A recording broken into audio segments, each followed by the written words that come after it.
안녕하세요. 자, 6장 강의를 시작을 하겠습니다. 6장의 주제는 커널 오브젝트와 오브젝트 핸들이죠. 자, 이제 윈도우즈 시스템에 조금 더 근접해서 좀 더 깊이 있게 들어와서 우리가 이제 얘기를 진행을 할 텐데요. 책에서는 그 점진적인 방법을 쓰고 있습니다. 뭐냐면 제가 한 사실을 갖다가 설명을 하는 데 있어서 아주 작은 것부터 시작해서 여러분들이 직접 느껴가면서 참여할 수 있도록 제가 내용을 갖다가 점진적으로 키워서 이렇게 설명을 하고 있습니다. 근데 이제 제가 강의를 통해서 이렇게 진행을 하게 되면 여러분들이 오히려 흐름을 갖다가 잃을 수가 있어요. 그래서 결론부터 도출을 하고서는 내용에 대해서 제가 조목조목 설명하는 방식을 취할 겁니다.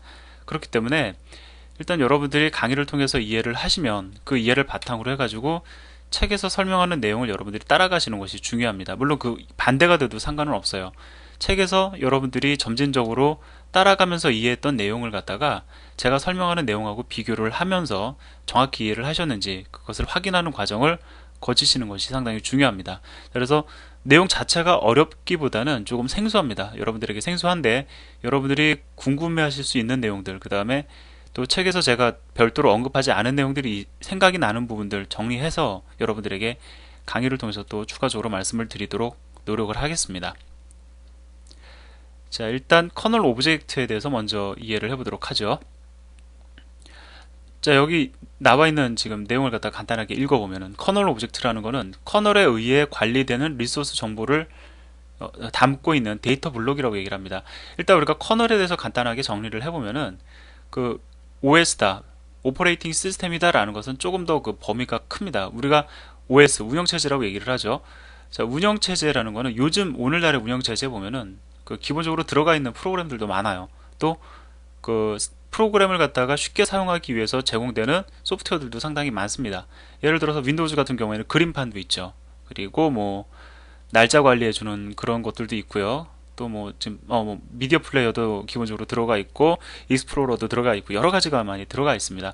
그런데 운영체제의 크기가 이만하다라고 하면 실제 운영체제에서 핵심이 되는 모듈, 예를 들어서요, 윈도우즈가 있고 그 다음에 리눅스가 있습니다. 그러면 번들로 제공이 되는 소프트웨어들, 기본적으로 얘네들이 제공해주는 기능들에는 차이가 있습니다. 뭐 예를 들어서 그림판, 물론 리눅스에도 그림판에 그 해당하는 것들이 있긴 하지만은 뭐 추가적으로 익스플로러가 기본적으로 들어가 있고 그 다음에 뭐 모질라 브라우저가 들어가 있고 뭐 어떻게 보면 상당히 유사합니다. 유사하긴 하지만 그래도 모든 그 운영체제가 기본적으로 가지고 있는 핵심 부분이 있어요. 이걸 가리켜 우리가 커널이라고 얘기를 합니다. 우리나라 말로 번역하면은 뭐 알맹이 정도가 되겠죠. 그만큼 중요하다는 겁니다. 그래서 그 부분을 가리켜 우리가 커널이라고 얘기를 하고, 실제로 운영체제 과목에서 배우는 부분은 이 커널에 해당이 됩니다. 그렇기 때문에 원래는 커널과 운영체제는 동일한 의미였어요. 그런데 이게 이제 시대가 좀 지나면서 운영체제가 해주는 일이 점점 더 많이 늘어난 겁니다. 물론 상업적으로 조금 더 기능을 보강한 것도 있고, 그 다음에 사용자의 요구에 따라서 이 커널, 즉 운영체제라는 것이 하는 일이 더 많아졌어요. 그러면서 그 의미가 분리가 된 겁니다. 좀 범위가 커진 그런, 우리가 윈도우즈 자체를 갖다 운영체제라고 얘기를 하죠. 이 규모를 얘기를 하는 겁니다. 반면에 그 시대의 흐름에 상관없이 그 운영체제의 핵심 부분은 크게 변하지 않았다라고 우리가 보통 얘기를 하거든요. 그 부분을 가리켜 우리가 커널이라고 얘기를 합니다. 근데 우리가 지금 그 윈도우즈라는 운영체제를 공부하고는 있지만은 우리가 사실 관심을 가지고 있는 부분은 커널이거든요. 그래서 제가 여러분들에게 운영체제다라고 말씀을 드리면 여러분들은 저자가 지금 커널에 대해서 얘기를 하는 거구나 이렇게 생각을 하셔도 되고요.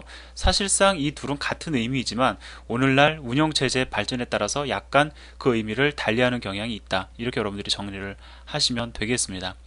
자, 그러면 이제 커널이 무엇인지 우리가 알았어요. 자, 커널에 관리되는 리소스다라는 건 뭐냐면 운영체제에 의해서 생성 및 소멸되는 것들을 얘기한다고 생각을 하시면 됩니다. 생성 및 소멸, 즉 프로그래머가, 예를 들어서 여러분들이 뭐 자료구조 수업을 들으신 분들 같은 경우 리스트 자료구조를 갖다 만들 수 있죠. 이 리소스는 누구에 의해서 관리가 됩니까? 커널에 의해서, 운영체제에 의해서 관리되는 것이 아니라 이 리스트 자료구조라는 걸 만들면, 뭐 이게 좀 어렵다 싶으면 여러분들 그냥 배열 생각하셔도 돼요. 내가 배열을 선언하면 그 선언된 배열을 갖다가 관리하고 거기다가 데이터를 저장하고 그 다음에 뭐 삭제하고 이러한 여러 가지 일들을 하죠. 이것은 누구에 의해서 관리가 되냐면 프로그래머가 구현한 프로그램에 의해서 관리가 됩니다. 반면에 이것도 물론 리소스예요. 하지만 그 윈도우즈에 의해서 생성되고 소멸되는 리소스들도 있거든요. 그런 거를 갖다가 관리하기 위한 데이터 블록을 가리켜 우리는 커널 오브젝트라고 얘기를 합니다. 자, 여전히 좀 내용이 어렵죠. 제가 좀 예를 하나 들어볼게요.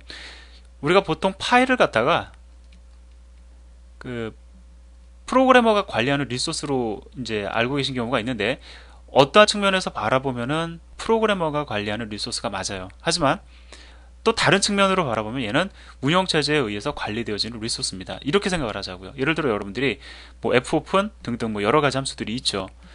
파일을 갖다가 생성하기 위해서 함수를 호출을 합니다. 그러면은 여러분들이 호출을 하실 때 그 파일을 생성하기 위해서 함수를 호출할 때 여러 가지 이제 권한을 부여를 하죠. 예를 들어서 나는 라이트 모드로 열고 싶다. 아니면 뭐 리드 모드로 열고 싶다. 아니면 리드 라이트 다 가능하도록 열고 싶다. 그 다음에 또 뭐 이 파일에 접근할 수 있는 권한 같은 것도 우리가 설정을 할 수가 있습니다. 그러면 파일이 생성이 돼요. 물리적인 영역에 파일이 존재를 합니다. 자, 파일이 있고요.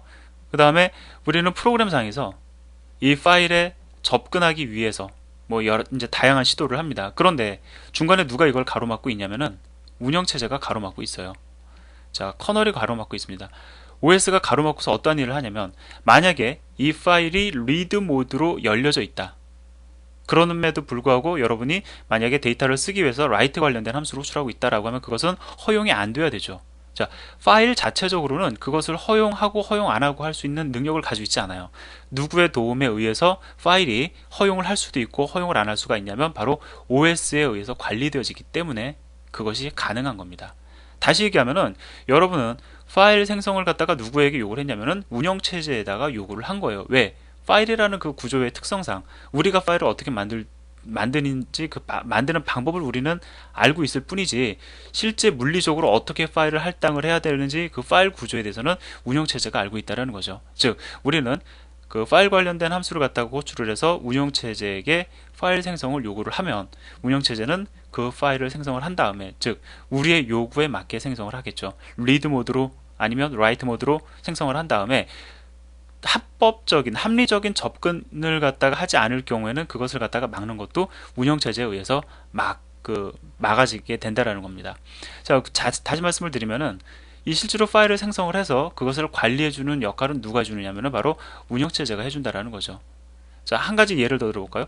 여러분들이 파일을 만들었어요. 그러면은 탐색기를 열어가지고 파일을 삭제시킬 수가 있죠. 여러분이 삭제한 겁니까? 여러분들은 삭제를 요구한 것 뿐이고 실제로 삭제를 해준 것은 누구냐면은 운영체제가 삭제를 해준 거예요. 자, 그럼 여기서 좀 우리가 또 한 가지 발견해야 될 사실이 있는데, 여러분이 파일을 열었을 때 우리가 두 가지를 갖다가 알 수가 있습니다. 첫 번째, 접근, 제한에 대해서 접근 정보를 갖다가 OS는 알고 있어야 돼요. 그래야지만 여러분이 그 리드 모드로 열었는데 라이트 할 때 그것이 잘못된 접근입니다라고 여러분들에게 알려줄 거 아니에요. 그래서 접근 정보를 운영체제는 가지고 있어야 돼요. 파일 내에 접근 정보를 갖다가 직접 가지고 있다, 뭐 이렇게도 우리가 볼 수가 있지만, 일단 그 접근 정보를 참조를 해서 실제로 접근을 갖다가 막는 것은 누가 해주는 거냐면 OS가 해주는 겁니다. 다시 얘기하면 OS는 파일에 대한 접근 정보를 알고 있어야 돼요. 뿐만 아니라 여러분이 파일을 읽을 때 순차적으로 읽을 수 있죠. 우리가 뭐 텍스트 모드를 열어가지고 계속적으로 순차적으로 읽을 수 있습니다. 어디까지 읽었는지 그 장소, 제가 그냥 장소라고 쓸게요.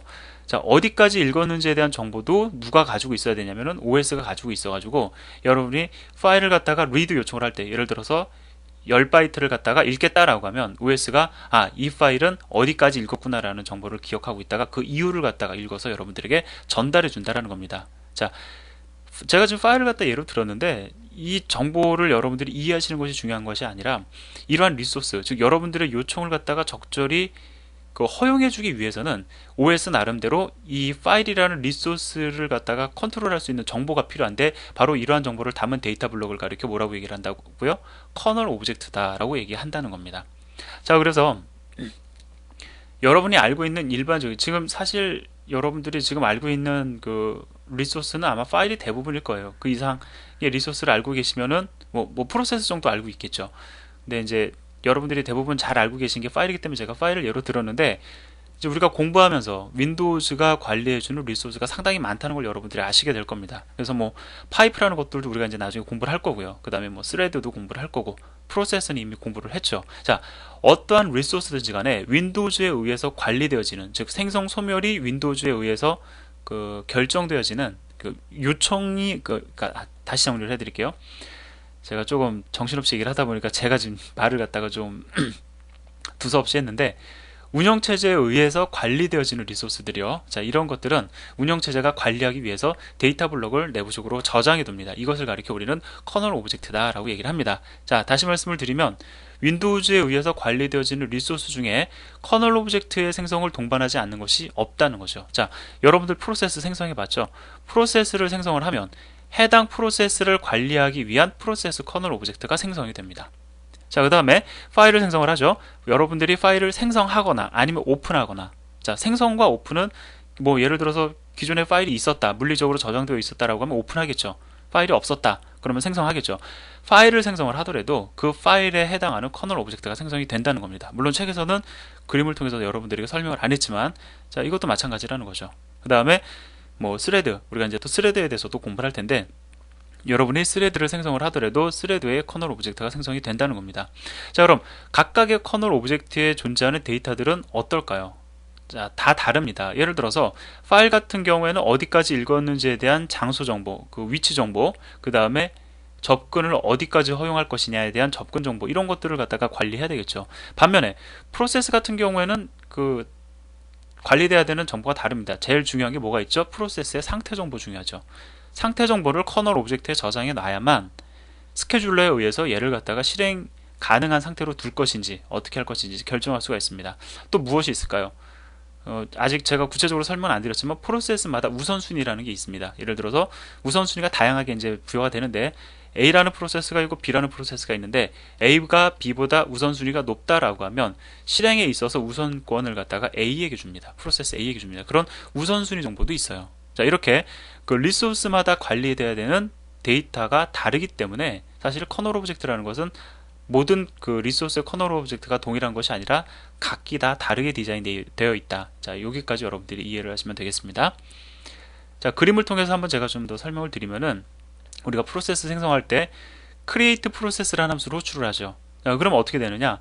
create process라는 함수가 호출이 되면은 그 함수 호출이 윈도우즈 운영체제에 전달이 됩니다. 자, 그러면 이제 운영체제는 이 함수 호출할 때 우리가 이제 여러 가지 정보 전달하잖아요.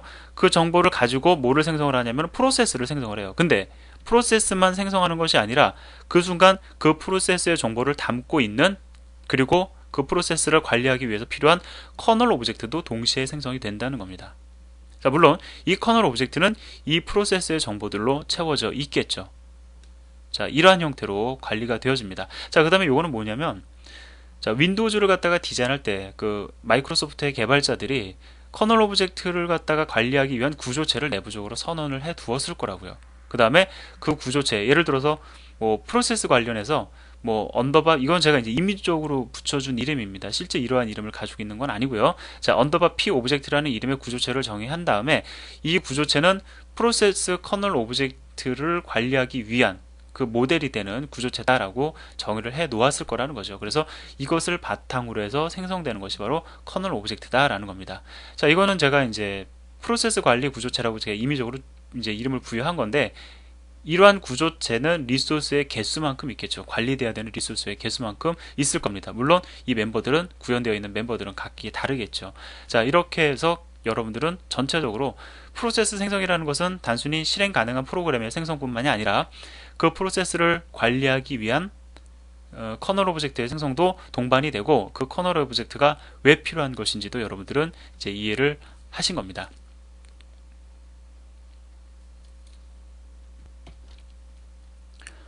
자, 그러면 이번에는 우리가 조금 더 다른 관점에서 커널 오브젝트를 바라봐야 되는데, 제가 여러분들에게 프로세스의 커널 오브젝트에는 어떠한 정보가 있다고요? 우선순위 정보가 있다라고 제가 말씀을 드렸습니다.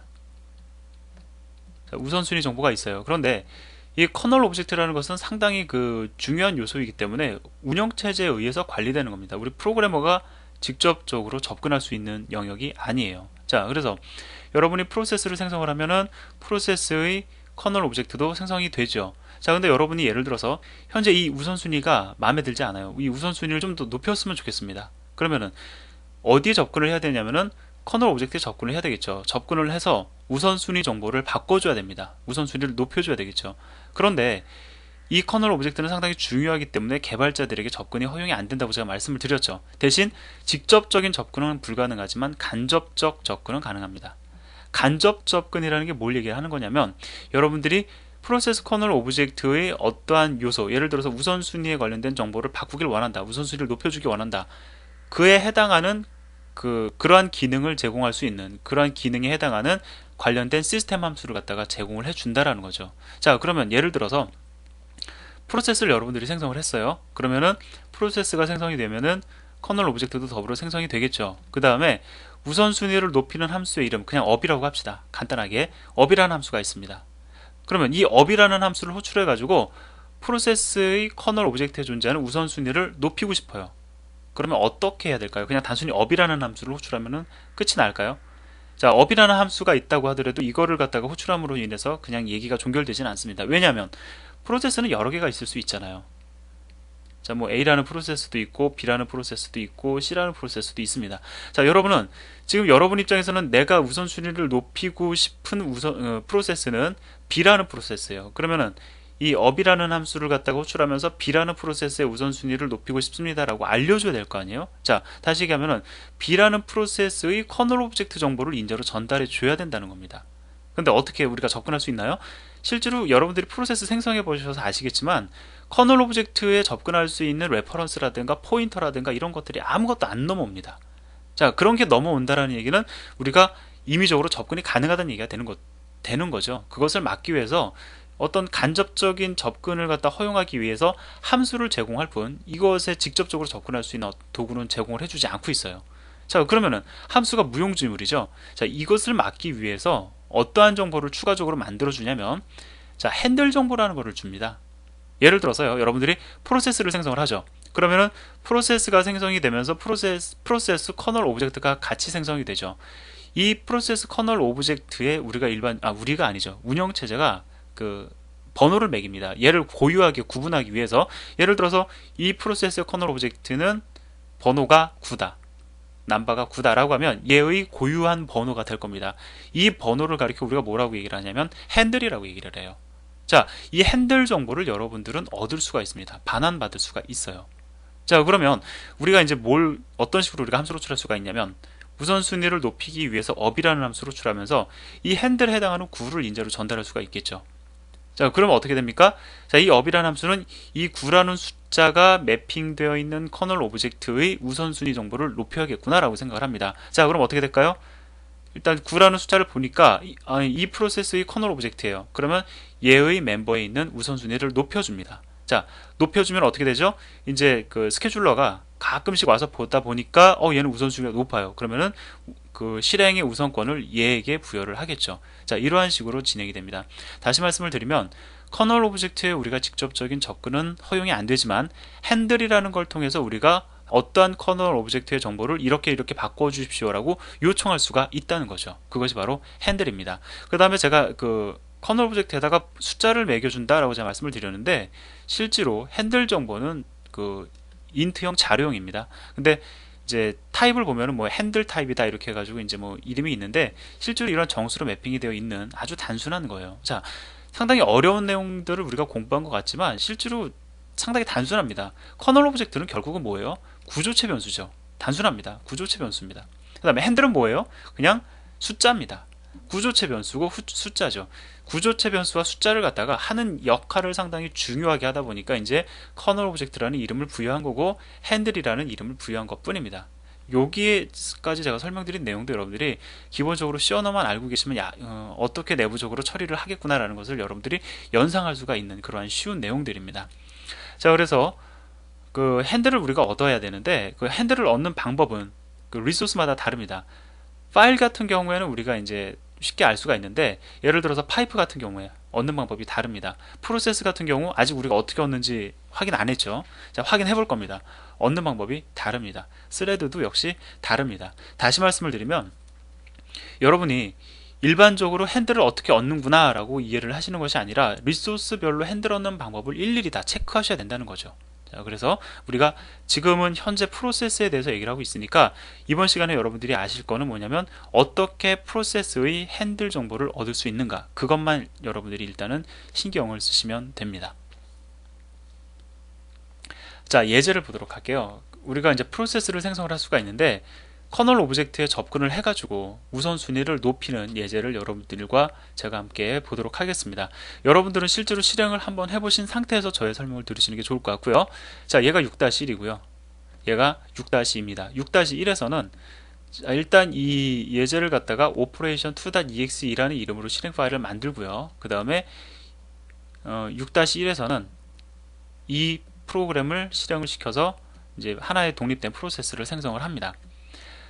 자, 그럼 일단 여기까지는 여러분들이 잘 알고 계시는 내용이니까 create 프로세스 함수 소출해 가지고 프로세스가 생성이 됐어요. 자, 프로세스가 생성이 됐는데 생성이 되자마자 얘가 하는 일이 뭐냐면 지금 보면은 get current process라는 함수를 호출하고 있죠. 자, 이 함수는 어떠한 역할을 하냐면은 제가 나중에 다시 한번 정리를 해서 말씀을 드려야 되는데 간단히 설명을 드리면 나 자신의 핸들 값을 얻을 때 사용이 되는 겁니다. 예를 들어서요, operation2.exe라는 프로세스가 실행 중이죠. 자, 실행 중인데 현재 나의 우선순위를 높이고 싶어요. 그럼 어떻게 됩니까? 나의 핸들 정보를 얻어와야 되겠죠. 그래서 그때 사용하는 함수가 바로 get current process 함수예요. get current process 함수 호출이 되면 이 함수를 호출한 프로세스의 핸들 정보가 반환된다. 일단 여기까지만 이해를 하시기 바라고요. 자, 그 다음에 우선순위에 대해서도 제가 나중에 정리를 하겠지만 여기 보면은 high priority class라고 되어 있죠. 그냥 일반적인 프로세스보다는 높은 우선순위를 둔다라고 여러분들 생각하시기 바랍니다. 그 다음에 제가 앞에서 뭐 우선순위를 높이는 함수의 이름을 업으로 두자라고 말씀을 드렸는데 그 함수의 이름이 set priority class입니다. 이거는 우선순위를 높이는 함수가 아니고요, 우선순위를 변경하는 함수예요. 다시 말씀을 드리면 set priority class 함수로 호출해서 첫 번째 인자로 전달된 핸들에 해당하는 커널 오브젝트의 우선순위를 high priority class로 변경하겠다는 의미입니다. 즉 자기 자신의 우선순위를 이걸로 높이겠다라는 거죠. 자, 그래서 이 함수가 호출되는 순간 어떠한 일이 벌어지냐면은 그 operation2.exe가 다른 프로세스보다 훨씬 더 많이 실행되는 것을 갖다가 여러분들이 이 출력 결과를 통해서 확인을 하실 수가 있습니다. 자, 그래서 지금 여러분들이 생각하신 건 아마 그걸 거예요. 뭐냐면 6-1의 프로세스가 얘의 우선순위를 높이는 방법은 어떻게 되느냐, 그것도 이제 우리가 점진적으로 진행을 할 겁니다. 일단은 여기서 이 예제를 통해서 여러분들이 만족해야 되는 거는 커널 오브젝트에 접근을 해서 우선순위를 높였다, 그 다음에 그것이 머릿속으로 그림으로 연상이 된다, 이것이 중요한 거니까 일단 우리가 여기서만 만족을 하자고요. 자, 그 다음에 별도로 제가 추가적으로 설명을 드려야 될 중요한 내용이 있습니다. 여기 보면은 비지 웨이링이라고 되어 있죠. 이게 비지 웨이링이라는 게 뭐냐면은 그러니까 웨이팅이라는 거는 기다린다는 거잖아요. 기다리긴 기다리는데 바쁘게 기다린다는 겁니다. 뭐냐면 이거 상당히 중요한 내용인데, 뭐 예를 들어서 지금 이 코드가 들어간 이유는 뭐냐면 우리가 이제 상당히 그 CPU가 고속입니다. 그러다 보니까 이 출력 결과가 너무 빠르기 때문에 우리가 관찰하기가 힘들어요. 좀 출력되는 속도를 늦춰주고 싶습니다. 그래서 보통 이제 많이 생각을 하는 게, 혹 시스템 프로그래밍을 아시는 분들은 이제 나중에 우리가 또 이것도 공부할 건데 슬립이라는 함수를 생각을 합니다. 이 슬립 함수가 호출이 되면은 그 실행의 속도가 늦어집니다. 막 예를 들어서 뭐 슬립 10이라고 하면은 10ms 동안은 그 프로세스가 실행을 안 해요. 얘도 마찬가지입니다. 여기다가 슬립 뭐 예를 들어서 20 이러면은 20ms 동안 실행을 안 합니다. 그러면 20ms 동안 실행 안 하고 출력하고 실행 안 하고 출력하고 하니까 출력 속도가 늦어지겠죠.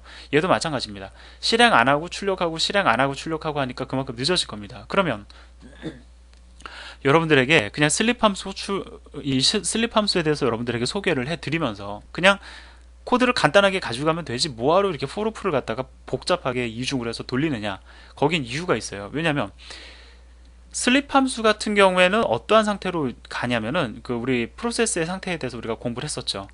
레디 상태가 있고 그 다음에 블럭디드 상태가 있죠. 그 다음에 러닝 상태가 있습니다. 여러분은 지금 뭘 알고 계시냐면 러닝 상태에서 레디 상태로 빠지는 케이스하고 러닝 상태에서 블럭디드 상태로 빠지는 케이스를 이미 알고 계실 거예요. 자, 만약에 슬립 함수로 호출하게 되면은 프로세스가 자신의 실행 시간을 갖다가 10초 동안 포기하는 겁니다. 10ms 동안 포기하는 겁니다. 다시 얘기하면은 슬립 함수가 호출이 되면 블럭디드 상태로 된다는 거예요.